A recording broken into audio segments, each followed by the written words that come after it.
Why did I make a free kit? Because sometimes you don't know what you need.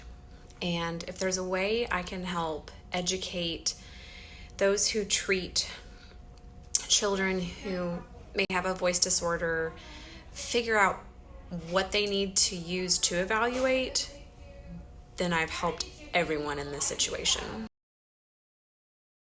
So the freebie includes 9 pages of information. That's going to be handouts you can use that have 5 tips, a handout that I have tips that I use in my clinic, education on the differences between direct and indirect voice therapy in really easy to understand terminology. There is no superficial lamina propria within all of this. It is very basic descriptors so you can understand.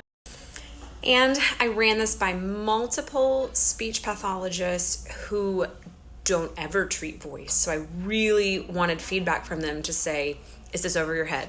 Do you have any idea what I'm talking about? Because sometimes I get so wrapped up in the voice stuff that I forget where people's competence levels are. And so I really wanted to not have it be complicated, make it very simple, because voice therapy at its core is not complicated.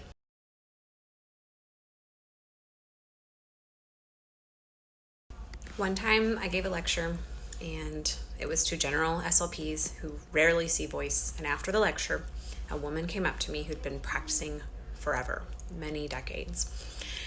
She said, "This was incredible to hear. And it reminded me that we need better access to materials," because she had had a voice client many years ago. She'd gone to the school's library for speech resources, and all she found for voice, the only information, was how to take an S to Z ratio. So she said, you know what I did? I took that S to Z ratio for that kid, and all we practiced all semester was how to hold out a long S and how to hold out a long Z.